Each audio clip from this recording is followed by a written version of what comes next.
Bienvenidos a nuestra clase de hoy.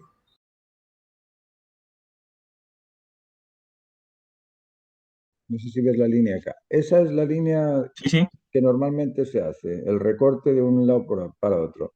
Esa es la línea que te deja entrar y salir la camisa al fondo, el fondo de la camisa. Es decir, es una línea hecha por trocitos de líneas entrecortadas, así como con aire alrededor. ¿Mm? Y de esa claro. forma, si le haces esa línea y después, claro, hacia el interior vas a tener que hacer algún otro tipo de textura o de formas de insinuar que eso entra como de esta manera, por ponértelo de alguna forma. Vamos a poner que aquí está el contorno. Esa línea que te acabo de dibujar no la pongas porque esa línea la pongo yo simplemente para indicarte que si ahí entra la arruga, bueno, entras con ese tipo de líneas también hacia adentro. Ahí entra la arruga, entras también con ese tipo de líneas. Que no sea la Mm, extensión de un color, sino que sean partículas de color. Esas partículas de color rompen el sentido de que está pegado sobre el fondo, sino que está también integrado en el fondo. Y eso en los dos perfecto. lados, en la parte de la izquierda también, en la parte oscura, ese oscuro, el fondo podría entrar también en ese oscuro de la camisa, en la manga del brazo derecho de él. Perfecto. Perfecto. Incluso aquí, en Eh, estas sombras duras, también se podría trabajar algo, un poquito de toques para quitar la linealidad, el contorno duro, por llamarlo de alguna manera. Fíjate que en la cabeza lo tienes, ahí en el pelo lo tienes. El pelo está hecho como fragmentos. Esos fragmentos hacen que la cabeza, se va para atrás y hay algo detrás de la cabeza. Es decir, no está pegada la cabeza al fondo, sino que se ve aire, se ve espacio. Y claro. vamos a ver si me fue la foto. Aquí está. Ese tipo de tratamientos es muy útil para eso, para deshacer esa cosa de superposición, ¿no? De que las cosas se integren. Cuello y la camisa también, Perfecto. ¿veis? Aquí abajo, aquí en el cuello, en esta parte de acá, ahí también, pues con la misma carne, pasar encima, no con la camisa encima de la carne, sino con la carne, con el color piel, hacerle algún toque encima del color azul y eso te rompe la continuidad de la línea. Esos pequeños Perfecto. detalles son útiles. Martín, yo creo que lo que más me ha complicado es el brazo derecho de él, que quedó al descubierto ahora con la taza, Sí, porque al principio pensé que estaba muy largo, entonces lo fui acortando y creo que ahora está más o menos dentro del tamaño. Piensa que el brazo izquierdo está más de frente, entonces tiene como una perspectiva. claro. Pero igual tienes que, eh, aunque él lo tenga grueso el brazo, hay que hacerle ese tipo de mm, a ver si lo veis, ese tipo de Sí, está, bajada, está muy grueso. sí, bajarle un poquito la muñeca, porque si no, si te pega un bofetón con ese brazo, te manda al hospital. Brazo grueso. Porque esa era mi duda. Entonces el brazo que está de frente así, tiene que ser más parecido al otro en la parte de acá, ¿cierto? Que es más delgadito. Eso es, tiene que ser un poquito más delgadito ahí, sí. Y Ya.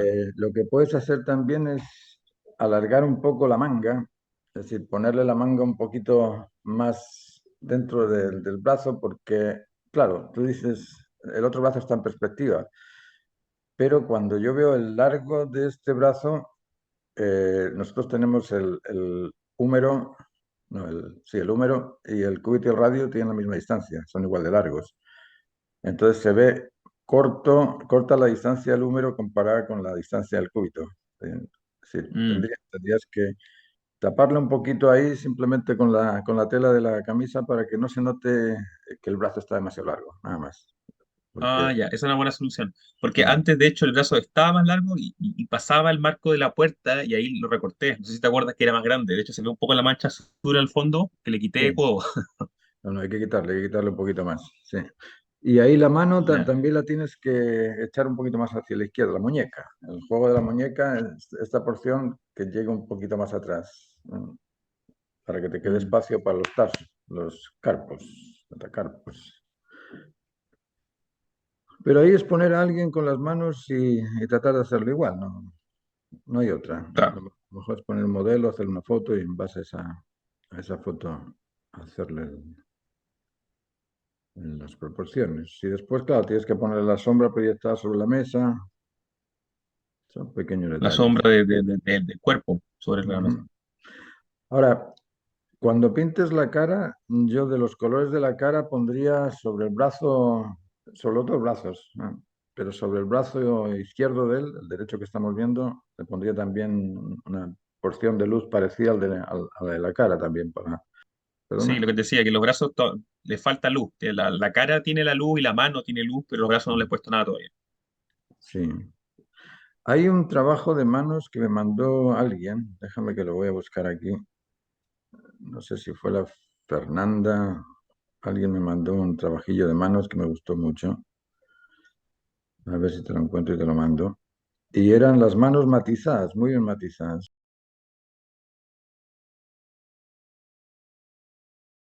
Claro, son otros colores, pero igual te puede servir como para enriquecer las manos.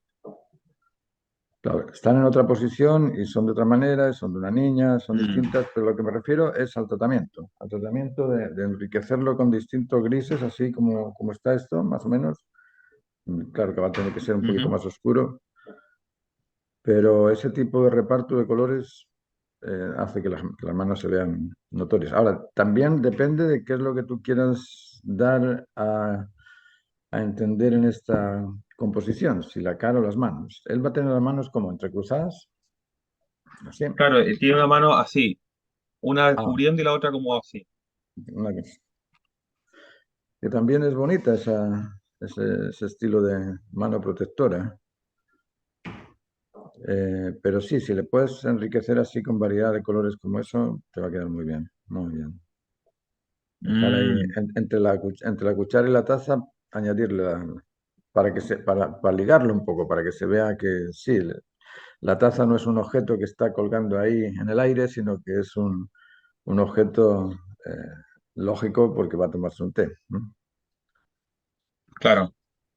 Claro, sí, en ese momento, ese punto igual me había cuestionado la composición porque, claro, originalmente como estaba la servilleta y la taza tenía sentido, pero ahora está la servilleta sola, entonces ahí me preguntaba si debía ser una servilleta o ser un plato o dejar la servilleta al lado de la taza, ¿me explico?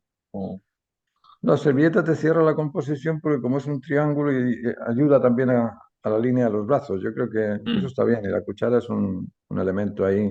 Pero claro, nos falta o el azúcar o el té o algo más como para ligar la taza con el claro. objeto. Yo quería contaros algo sobre los estilos, ya vosotros estáis ya en una etapa donde estáis buscando vuestra propia identidad.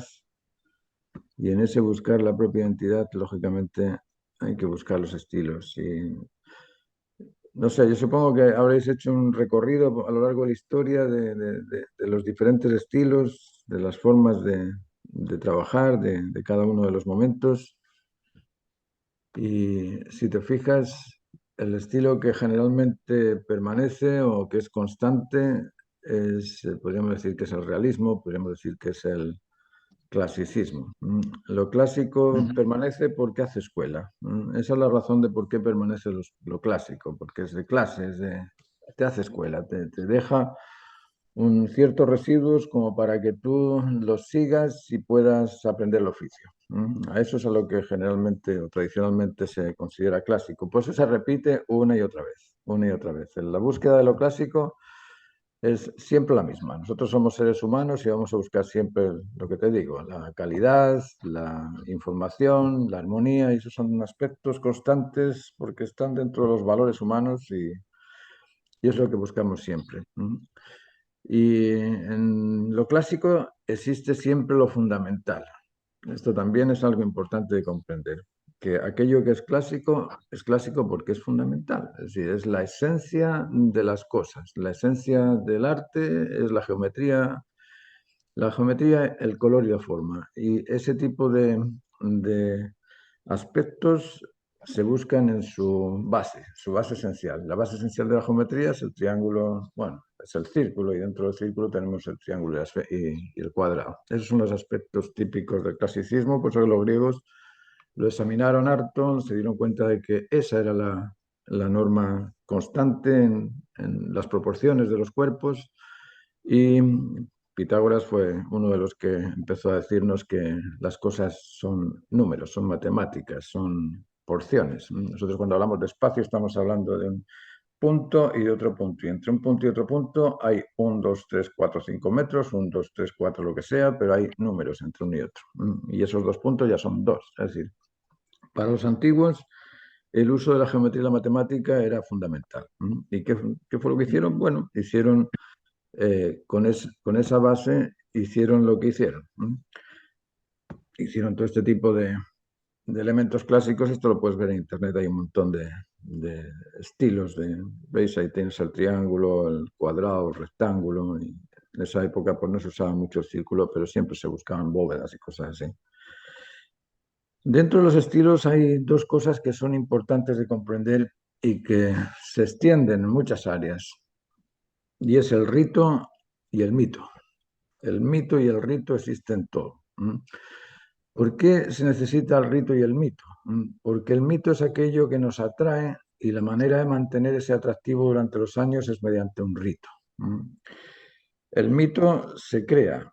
Es decir, yo cuando hablo de Antonio López, digo, Antonio López pasó años pintando un cuadro, ya estás haciendo una extensión de su trabajo. Normalmente cuando uno trabaja en un cuadro, pinta un día, en 2 días, pero ¡oh!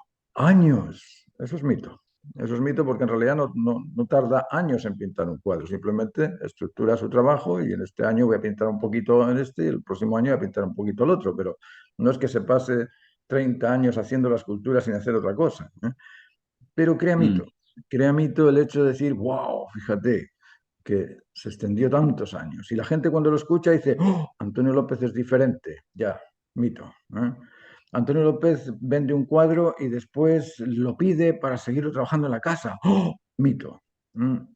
Que esto lo estamos haciendo en el arte, pero en la religión es lo mismo. Fíjate que Jesús caminaba por las aguas. No sé si caminó por las aguas o no caminó por las aguas, pero cuando dicen que alguien camina por las aguas, extraordinario, mito. Ahora, el mito se mantiene, como te digo, mediante el rito. Cuando tú dices, Antonio López pinta 30 años un cuadro, yo voy a hacer lo mismo. 30 años pintando un cuadro, voy a ser Antonio López. Y lo voy a enseñar a los alumnos a que pinten como Antonio López, tarden 30 años para lograr ese mito. La religión ha hecho lo mismo, en base a los ritos, que si me levanto, que si me acuesto, que si me arrodillo, que si me presino, que si voy los domingos a un lugar. Es decir, todo este tipo de ritos complementan el mito. Y en la pintura se ha hecho alarde de los mitos. Por eso que creemos que los pintores, los artistas son genios. ¿Por qué? Porque los llevamos a un plano extraordinario. ¿Por qué te digo esto? Porque es muy importante crear el mito.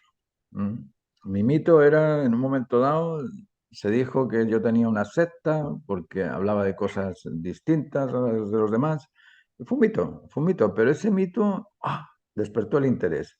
Voy a ver qué es lo que hace Martín, porque dicen que es distinto. Bueno, ese ser distinto atrae.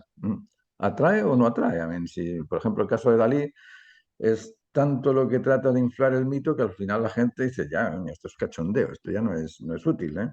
Pero en el caso de Antonio, fíjate que se da.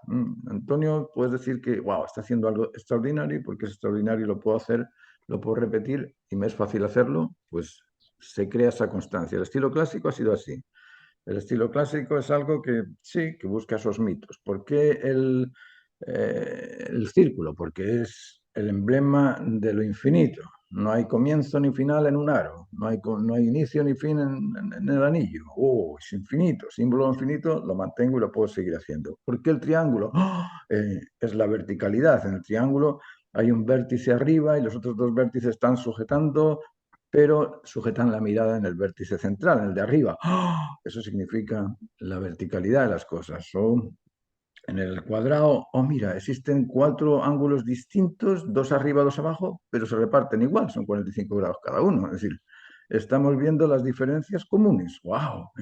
Es decir, todo ese tipo de simbolismo, todo ese tipo de aspectos que te crean o despiertan el interés son parte del mito.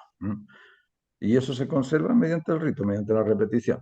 Esa repetición de ir pasando de uno a otro esos mitos. Por ejemplo, esto. Uno dice, aquí tenemos al dorífero y el dorífero, mira, está hecho en base a 7 cabezas y media y esa es la proporción, 7 cabezas y media. Después viene Prasíteles y, oh, vamos a hacerlo con 8 cabezas, ¿sabes qué? O, ¿cómo se llama? Lisipo, dice 8 cabezas y me sale más elegante. Es decir, ¿por qué son importantes estas figuras? Por eso. Fíjate que el dorífero es una figura normal y corriente que cualquier escultor podría haberla hecho, pero el mito de ser una proporción exacta de 7 cabezas y media hace que esa figura tenga un mito. ¿Se entiende?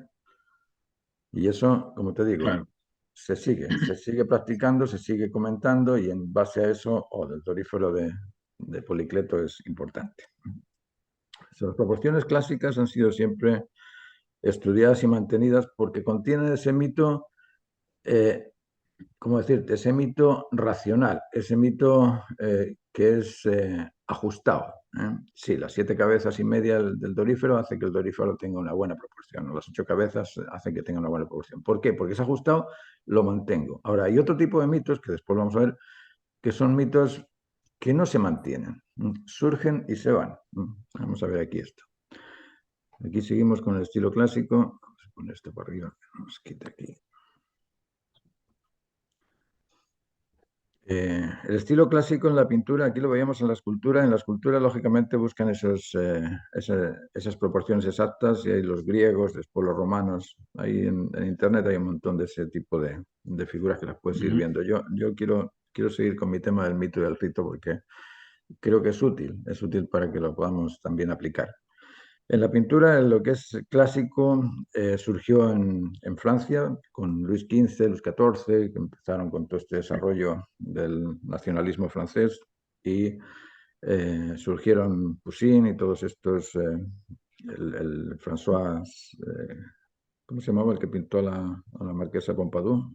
François Boucher o algo así, que son los típicos pintores que buscaban ese tipo de recuperación de las figuras humanas, proporciones humanas, y en un ambiente bastante distinto del natural, muy imaginario, pero a eso es a lo que se entiende por clasicismo en la pintura, ¿no? Y después bueno, el clasicismo es posterior a esto. Estamos aquí mezclando unas cosas con otras porque estoy buscando los estilos más que el orden cronológico. En el Renacimiento vemos que surge este nuevo abogar por las proporciones exactas, ¿no? Por el conocimiento de Aristóteles, Platón y todo esto, y hacen que lo que durante la Edad Media fue meramente iconográfico, aquí ahora empieza a ser grandioso, ¿no? Aquí la pintura se expande y se buscan también estas proporciones griegas más que nada, ¿no? Proporciones de las 8 cabezas, la gente vestida, el estilo también. Y aquí en el Renacimiento hay dos versiones. Hay una versión del mito religioso y hay otra versión del rito humano, del rito humanista. Es decir, mm. por un lado, Miguel Ángel, Rafael, ¿cómo se llama este otro? Eh, ay, el típico, Leonardo. Leonardo, la Mona Lisa, ¿no? Todos estos señores, claro, estaban cercanos a la iglesia, promovían todo tipo de ideas religiosas, pero en paralelo a estos señores había gente que no tenía nada que ver con eso, ¿no? Ahí tenemos a Tiziano, a Van Eyck,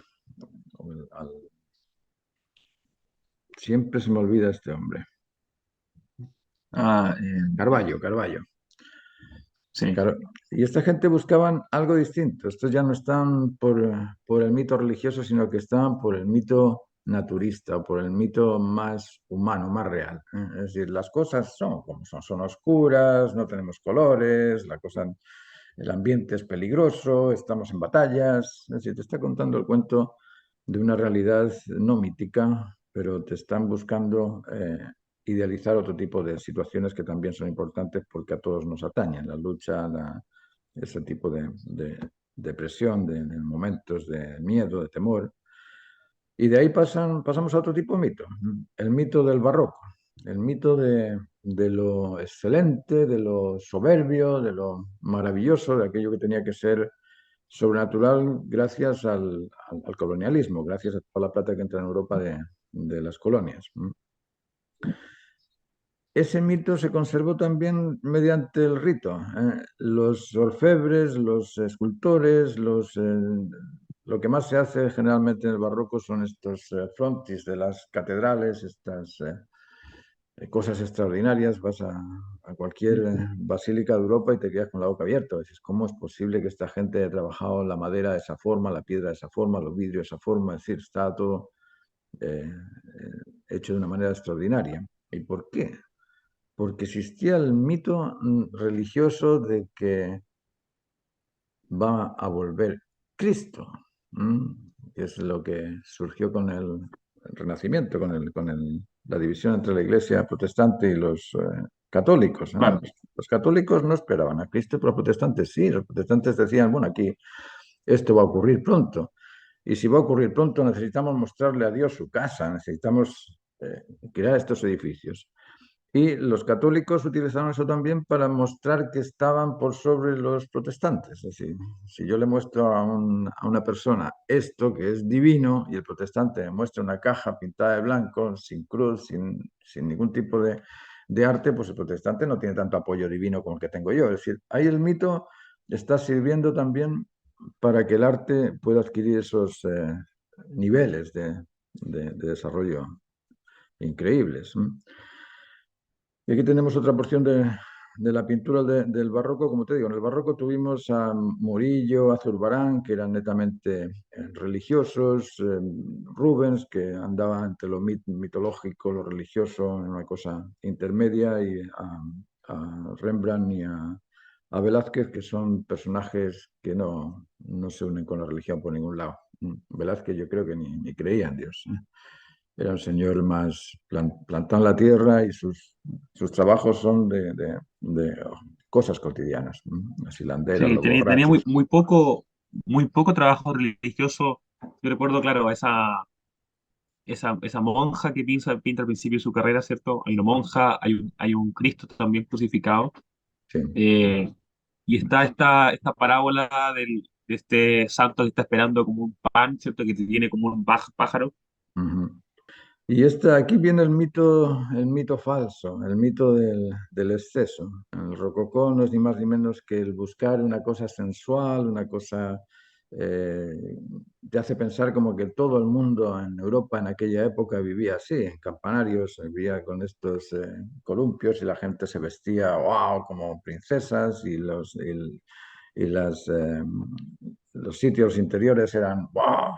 Todo eso, como es un mito que no es racional, que no es razonable, que no es una cosa real, se pierde y se va. Y hoy queda claro, queda ahí en los palacetes, en los sitios donde están, pero ni siquiera interesan o no interesan tanto como la realidad de lo que estamos viendo de Velázquez, ¿eh? Este cuadro de Velázquez va a interesar siempre y está pintando a la realeza. Imagínate, está pintando a los reyes, pero pinta a los reyes de una forma normal, de una forma que, claro, que igual es extraordinaria, pero que no tiene ese tipo de mitología francesa. Aquí vemos a Fragonard pintando esto, que uno parece que, si ves los cuadros de Fragonard, parece que estuvieras en, no sé, un tipo de orgía mental. Es impresionante.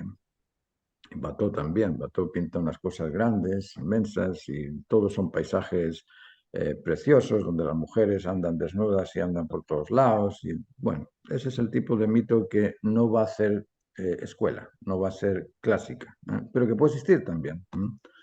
Puede existir, pero el rito, en ese sentido, va a ser un rito profesional, de cómo lo pintó, no del qué pintó. ¿Se entiende? Y el Ujú. neoclasicismo vuelve otra vez a buscar lo mismo. Se dan cuenta de que ese barroco tardío o el rococó son demasiado falsos y dicen, no, no, aquí hay que buscar algo que sea real. So, volvamos de nuevo al mito real. Y ese mito real son las guerras que tenemos, son las situaciones de la vida, el matrimonio, de la muerte, de la alimentación. Y esas son las cosas que contiene este tipo del neoclasicismo. Y después de esto viene este realismo, que mal entendido realismo porque normalmente pensamos en el realismo como algo hiperrealista, como la representación formal de las cosas así, tal cual, como las vemos. Y el realismo es un estilo que no tiene nada que ver con eso. En el realismo las formas no se pintan tal y como las vemos, sino que se busca el significado de aquello que vemos, o aquello que observamos, aquello que padecemos en realidad, porque el realismo surgió entre los 1850 y 1890. Fue un periodo corto de pocos pintores, de estos que te nombro acá, de Daumier, Millet, Courbet, y son pintores que buscan mostrar el aspecto laboral de la gente, el aspecto real, ¿no? En la Revolución Industrial el burgués vivía bien, si es que vivía bien, porque también estaba con una carga de miedo porque estaba influyendo a la gente, obligándoles, sobornándoles, sacándoles plata por donde podía. Entonces no era un momento de vivir como lo mostraba Fragonard o el Rococó, sino que era un momento bastante complicado, bastante complejo. Y eso es lo que se llama el estilo realista, el estilo de la gente que malvive, no la gente que vive en, en gloria y majestad, sino la gente que sufre.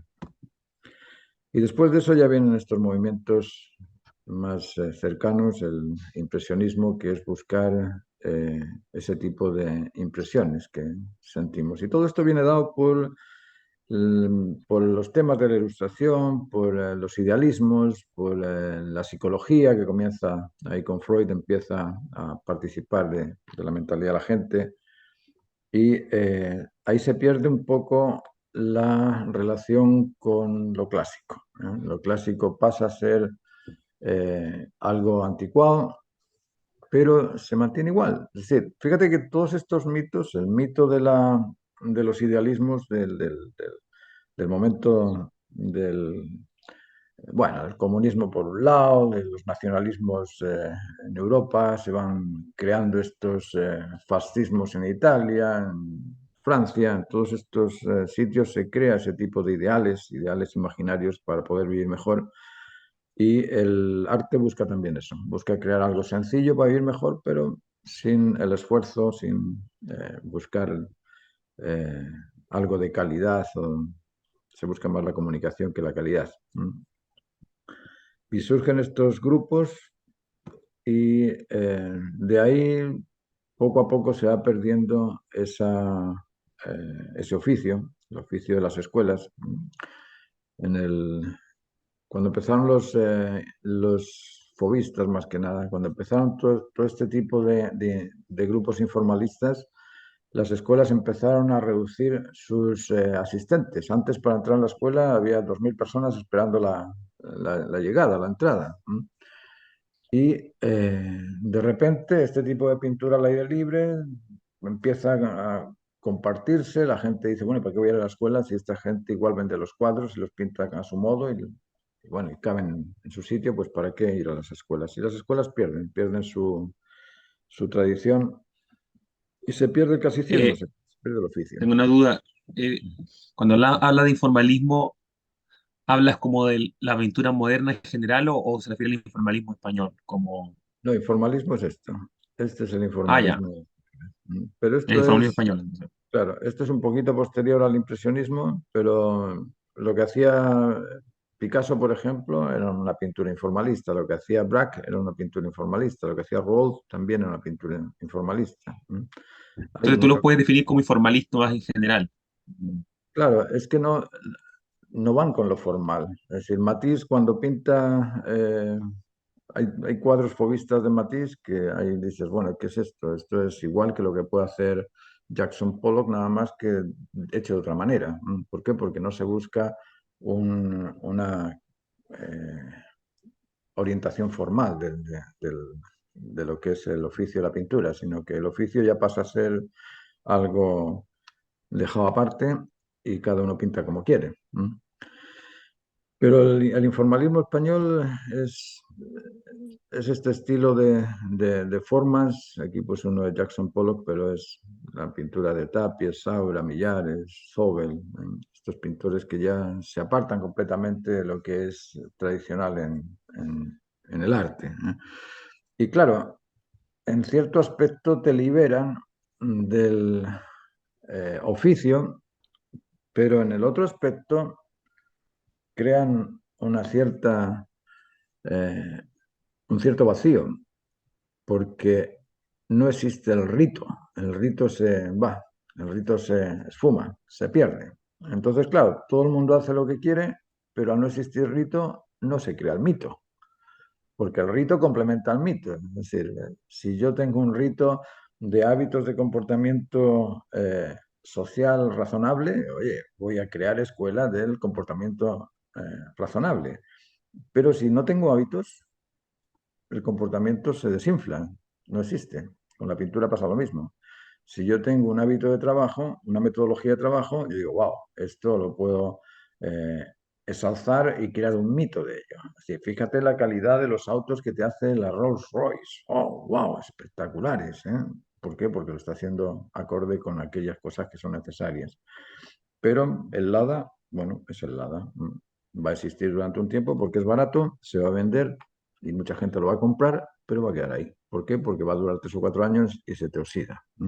Con la pintura pasa lo mismo. Estos informalistas hicieron muchas cosas que hoy en día, porque usaban materiales que no eran experimentados, porque usaban alquitrán, porque usaban colas, porque usaban cosas sintéticas, pues lógicamente pasan los años y se van destruyendo. ¿Qué pasa con esto? Bueno, que durante el tiempo que dure el mito que crea el artista, porque aquí lo que se crea no es un mito de la pintura, aquí se crea un mito del autor. No sé si te has fijado que últimamente eh, tú ves por ejemplo, Tapies. Tapies mientras vive, ¡wow! O Miró, vamos a poner el caso de Miró. Miró ya se murió. Miró mientras estaba vivo, salía en prensa, salía en televisión, todo el mundo miraba los cuadros de Miró, Miró, Miró, Miró, Miró. ¿Por qué? Porque el mito era Miró. El mito era él. El mito de Dalí era él. El mito de Picasso, bueno, hay cosas que son extraordinarias de él, pero ese mito lo hicieron los personajes. Ahora, ¿qué pasa cuando se muere el personaje, cuando se elimina el personaje, cuando el personaje se va? Como la obra no contiene esa propiedad mitológica, desaparece. ¿Mm? ¿Qué pasó con Velázquez? Velázquez no se preocupaba de mostrarse a sí mismo como mito, aparte de que era arquitecto, hizo el Palacio Oriente, hizo un montón de cosas, oye, era además embajador, era un tipo, wow, extraordinario, pero no infló el mito. Pero sus obras por sí solas crean ese mito. ¿Se entiende? Aquí Ujú. la alternativa es esa. ¿Por qué voy yo? Voy yo por hacerme yo mismo un mito y ser famoso y vender las cosas yo mientras viva y después de que viva se acabó mi mito, o voy a crear un mito en mi trabajo para que se sostenga por sí solo. ¿Eh? Aquí vemos estos nuevos, yo les llamo neorrealismo, igual que existía el neoclasicismo, para mí esto es neorrealismo. El neorrealismo tiene dos vertientes, la superficial, la hiperrealista y la más honda, por llamarla de alguna manera.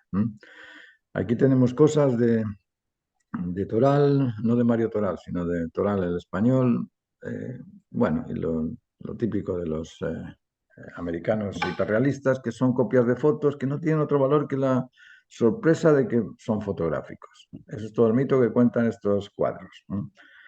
Pero te dejan la posibilidad del rito. Es decir, yo puedo seguir haciendo copias de fotos y van a estar bien, van a estar aceptadas. ¿Por qué? Porque hay una cosa del raciocinio natural de la persona ignorante del arte que dice, güey, está muy bien hecho. Y como está muy bien hecho, se crea el rito. Y aquí tenemos otro tipo de personas que más que buscar el mérito por el bien, por lo bien hecho, buscan el mérito del significado, la significación de las cosas. ¿Por qué Antonio López pinta lo que pinta? Porque todo lo que pinta significa, todo. O pinta a su nieto, pinta a su nieta, pinta sus flores, pinta ¿cómo se llama? El membrillo, que es suyo, pinta su ciudad, pinta las calles. Hay una concepción del yo en el entorno que es extraordinaria y eso crea un mito de, oh, Antonio López es auténtico porque está pintando las cosas que son de él y que significan para todos, no solamente para él. ¿Por qué? Porque la ciudad es de todos. Yo vivo en una ciudad, él vive en una ciudad. Y esa ciudad tiene caminos a la salida de la ciudad. Y fíjate que me hace las Torres Blancas, este es el camino al aeropuerto, a Barajas. Es decir, la Ujú. ciudad tiene un escape y ese escape va a Barajas. O lo que hace Daniel Aguirre también, que busca, bueno, voy a pintar a mi mujer, voy a pintar mi lugar, voy a pintar mi sitio, vale, ahí están identificándose con algo que es real, con algo que se ajusta y eso va a perdurar porque están creando el mito en la pintura. Naranjo está pintando este tipo de cosas surrealistas, pero también es una manera simbólica de expresar cosas con la pintura que también pegan porque contienen ese elemento no solamente del realismo, sino de la imaginación, de poder simbolizar cosas. Es decir, vale, aquí hago los pantalones del tipo, no le hago la cabeza y le hago el reflejo de la... Oh, fíjate, nosotros no tenemos nuestra propia identidad, sino que es una identidad refleja de otro. Bueno, son aspectos que en la pintura crean el mito. Y eso permite el rito por la forma en que están pintados. Ahí tienes a Odnedrun, ya es todo imaginario, pero igual, tienes un tipo de trabajo que crea escuela y por eso que la gente va, pinta donde él, vuelve a la casa, pinta igual que él. En ese sentido, el autor, yo esto se lo repetía mucho a los alumnos cuando terminan las clases, porque tienes esa posibilidad de orientarte en base a aquello que simplemente es comercial, aquello que va a ser interesante durante un tiempo o aquello que te deje un legado de por vida. Y muchos de los estudiantes que yo tenía iban a clase porque querían ese legado. Cuando les preguntaba, bueno, ¿y por qué estás haciendo arte? ¿Por qué quieres pintar? No, porque quiero dejar algo que la gente después lo vea y me admire por eso. Ah, bueno, pues entonces tienes que pensar en algo que la gente admire, no en algo que a ti te guste para venderlo, porque son dos cosas distintas, ¿no? Para vender, haz como Picasso, píntate cuatro cosas, las imprimes y ganas plata. Pero para trascender tienes que hacer las cosas que realmente importan, ¿no? Y en eso, esa dupla que te digo del mito y del rito son muy importantes de comprender, ¿no? Que las dos cosas van ligadas. ¿Se entiende? Sí. Y estoy dando la harta vuelta porque creo que, o sea, habíamos hablado de este tema, pero con otras palabras. Ujú, Eh, pero me hace sentido hablar de rito y de mito, ujú, como el rito al final lo entiendo como tú decías, como esa serie de metodologías, de reglas, de ujú. criterios, ¿cierto? Sí es. Que, que crean algo y claro, y que sostienen el mito que viene a ser como el ideal de mundo o la visión de mundo, o cómo decirlo, es como la pulpa del mundo que uno que quiere dar cuenta. No sé cómo definirlo, pero entiendo lo que va, sí. No, sí, es una dupla complementaria. En Mm, esa dupla las dos son importantes, ¿saben? Porque si uno quiere trabajar, necesitas de esa consistencia en la elaboración de tu producto. Y eso es metodología, eso es, no sé, la tradición de un oficio, eso es repetir hábitos. Y ese repetir hábitos es la técnica que después te permite hacer el oficio. Eso por un lado y eso es rito. Ahora, eso lo tienes que dirigir en alguna orientación y esa orientación va a ser el mito. Yo lo quiero hacer para, no sé, mostrar la naturaleza o mostrar el espíritu divino o mostrar el bienestar social o, bueno, ahí cada uno va a ir orientando su labor en aquella dirección que más le acomode, pero se necesita esta dupla porque si lo comprendes, uno dice, vale, voy a hacer que mi pintura contenga el mito y el rito, es decir, que sea técnicamente de calidad y que además tenga esa armonía de conectividad con el observador, de conectividad con la realidad, de conectividad con la historia, para que esto pueda ser trascendente, universal y que atraiga, que sea atractivo también. Cuando se comprende, se puede realizar. Y siempre lo digo, las cosas cuando se saben, las puedes controlar, pero cuando no las sabes, es muy difícil controlarlas. Y en esto del arte hay mucho de información en el aire, de poesía, música pictórica y todas estas cosas que son simplemente abstracciones que no sirven de nada. Y por eso que los clásicos buscaban lo fundamental, porque eso es lo que sirve, eso es lo que ha quedado, ¿no? Y el clasicismo va a quedar ahí siempre, como te digo, siempre va a quedar ahí. me quedé pensando en el tema del rito y del mito, porque al final tengo una duda, porque, por ejemplo, tú hablas, no sé, pues, del barroco, del rococó, del realismo, como casos de estilos donde el mito era un problema de época, ¿cierto? El Claro. barroco estaba el tema del colonialismo, Ujú, de la relación con lo divino, con la relación con lo humano, en el rococó el exceso, el realismo la revolución industrial, el mal vivir. Pero mi duda es, ¿el mito entonces siempre tiende a un problema general humano o existen mitos personales? Por ejemplo, uno dice, uno voy a construir este tipo de mito que en verdad remite a la El mito es mitología familiar o personal. ¿Cómo decirlo? el mito es En la el fondo, orientación. también mi pregunta es como, ¿cómo lees tú cuál sería el mito de esta época? ¿Cómo lo ves tú? El mito es la orientación que tú le das a tu trabajo. Ujú. No tiene mucho que ver con lo... Yo, claro, yo lo asocié ahí con momentos de la historia. De hecho, ahora vamos a empezar en las clases me voy a meter a explicar la historia en base a eso, en base a cuáles son los orígenes de las cosas que suceden y por qué suceden. Porque la historia explicada así en forma cronista de sucedió esto en tal año, con tal persona, en tal lugar, no te dice nada. Pero cuando buscas cuál es la razón que despierta ese movimiento popular o esa relación social o ese comportamiento, ahí es donde empiezas a entender la historia, ¿m? Porque conoces el porqué y el para qué de la historia. Pero cuando se ignora eso, simplemente conoces el dónde, cómo y cuándo. Y el cómo, cuándo y dónde, pues no te aclara la razón del porqué. Ahora, el mito es esa orientación que el autor le da a su trabajo. El mito de Jackson Pollock, por ejemplo, era romper con lo establecido. Él pensó, vale, aquí hay cosas que se han hecho durante la historia que yo puedo hacerlas distintas y veo que la gente lo aprecia, me lo compra, lo vendo bien, pues voy a seguir rompiendo ese mito creado y creando este otro mito, el mito del informalismo, el mito de lo informal, de lo espontáneo, de lo casual. ¿Por qué? Porque la teoría de la evolución también te dice que las cosas son en pro de algo casual, al azar, espontáneo, y chuta, eso se mete dentro de este concepto social aprobado por todos. Y fíjate que vale, y yo puedo darle ahí todo tipo de teorías y justificaciones que se ajustan al criterio de ese momento, ¿no? Luego, el mito lo crea uno. Dalí, pues no, está con el surrealismo, con las cosas oníricas, los sueños, las realidades que, oh, vamos a hacer algo distinto a lo que estaban haciendo antes, ¿eh? De hecho, cada pintor cuando interpreta está buscando ese mito particular de él, ¿eh? Está buscando desarrollar eso que él cree, que él considera cierto, ¿eh? Independientemente de lo que ocurra socialmente. Lógicamente, si estás en un momento, no sé, en Rusia, en el momento del socialismo ruso, pues no podías hacer nada más que los carteles que te pedía el Estado porque eran para el sistema comunista, y el sistema comunista es autoritario, entonces no tenías otra posibilidad que hacer aquello. Pero si estás en un momento, en un lugar con las libertades democráticas, pues tú buscas aquello que realmente te interesa a ti. Y ese es tu mito. Cada uno tiene su mito.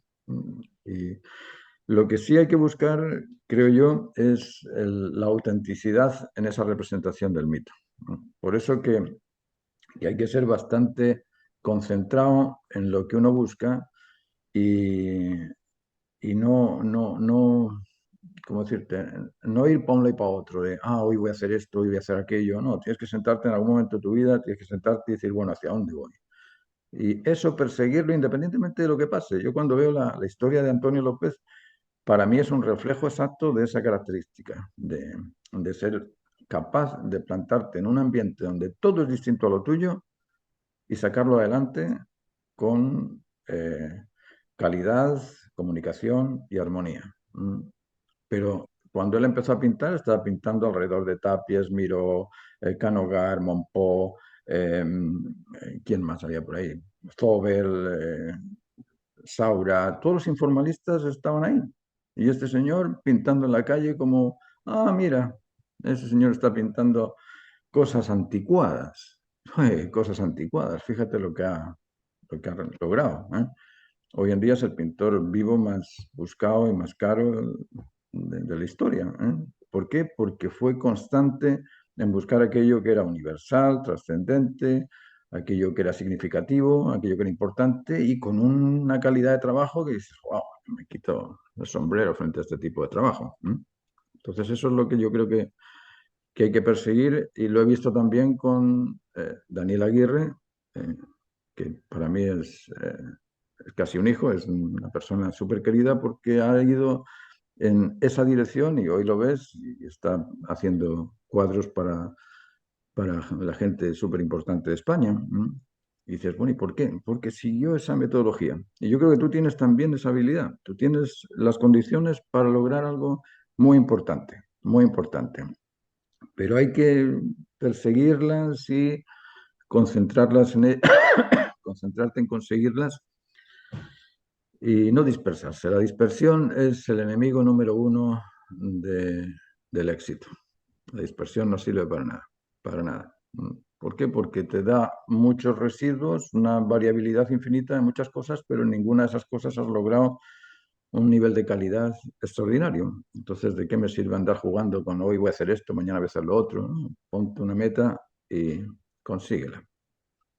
Y mi duda en ese sentido, como son, porque claro, uno ve en el trabajo de López como en una perspectiva larga, uno puede ver como un desarrollo en general, pero imagino que también hay metas como llevar a series o objetivos más concretos, digamos. Por ejemplo, te pregunto a mí, claro, no tengo la capacidad de ver en esa una perspectiva tan larga cuál sería como el mito que quiere desarrollar, pero sí, por ejemplo, podría pensarlo como a tramos más cortos, ¿no? Sí, sí. Sí, bueno, Antonio también, ¿eh? En el principio Antonio empezó con el surrealismo, le encantaba el surrealismo, le encantaban las texturas y empezó a pintar cuadros con mucha textura, muy plásticos, por llamarlo de alguna manera, y cosas así bastante surrealistas y realistas, ¿eh? Si te fijas en los primeros cuadros de él, son así, son Mari mirando por la ventana a Atocha o paseando por encima del aire, como los cuadros de este polaco, eh, ya se me olvidó el nombre. Y eran cosas así, medio surrealistas en ese momento. Después empezó a hacer cosas que dijo, oye, aquí hay que hacer representaciones de aspectos de la vida, la comunión de mi hija, el matrimonio, los abuelos, los tíos, los padres, empieza a hacer un recorrido por todos los vínculos afectivos que tiene alrededor. Y después se pone a pintar que si la luz de la mañana en Tomelloso, que si la Gran Vía, que si Torres Blancas, bueno, son cuadros del ambiente en el que está. Es decir, uno se puede ordenar para hacer cosas que a ti te interesan, que crees que son importantes y en cada momento de tu vida te vas a encontrar cosas distintas, ¿no? Eso sí, claro, si quieres, no sé, vives en Santiago, dices, yo nací aquí, yo no sé si naciste en Santiago donde nací, pero sitio donde nací, ya, voy a representar esto porque esta es mi cuna, este es mi ambiente, este es el lugar donde estoy. Y voy a dar una pasada por este ambiente mostrando lo más representativo del ambiente. No sé, si tengo un río al lado, pinto el río, si tengo una casa al lado, pinto las casas, yo qué sé. Y después de eso, mira, me acabo de casar y tengo hijos. Oh, mira, la maternidad también es un tema. Y mira, y yo como padre también. La adolescencia, wow, la adolescencia es otro tema, wow, temazo. Después, no sé, toda la sensibilidad del adolescente, todo este juego de problemas emocionales que van de uno para otro. Oh, bueno, ahí tienes otra. Después, oh, mira, se me murió mi tío que tenía con él. Uy, la muerte también. O sea, hay un montón de aspectos que depende de cómo los grafiques, pueden llegar a ser armónicos, significativos y de calidad, dependiendo de cómo los grafiques. La importancia del cuadro te la da la suma de elementos que crean ese mito, ¿eh? Esa suma de elementos de interés que crean ese atractivo por ver el cuadro es lo que va a hacer que el cuadro sea importante. El cuadro no va a ser importante porque, mira, lo pinté muy bien. No, no, es la suma de aspectos contenidos en el cuadro que crean ese atractivo por verlo. Uno quiere ver las meninas porque es la representación social de los reyes, con los bufones, con la iglesia, con los nobles, con el rey, con el pintor, con el trabajador, uy, cantidad de cosas hay ahí. La fragua de Vulcano, fíjate cómo está aquí. Se le apareció aquí la inspiración mediante un ángel, ¿no?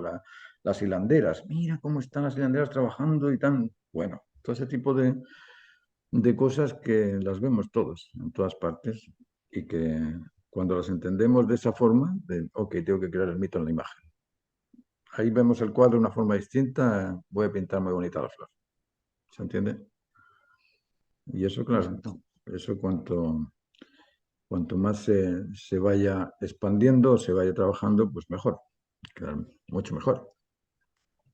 Así es que cuando sigas el cuadro, da igual, mándame fotos y lo vamos observando, ¿vale? Aunque no estés asistiendo a las clases, igual quiero que tengamos una relación de como hasta ahora. Yo te agradezco un montón el que me hayas aguantado durante todo este tiempo. Pero, Sí, igualmente, Martín, te quería decir muchas gracias por lo que ha sido este proceso. Bueno, y una clase muy bonita también para cerrar, ¿cierto? Creo que es muy ujú, bueno qué también bueno. al menos mis clases con esta clase para quedarme pensando. Así que eso, pues vamos a seguir en contacto. Muchas gracias Ujú. por todo lo que me has enseñado y sí o sí te voy a seguir mandando los trabajos que hagas.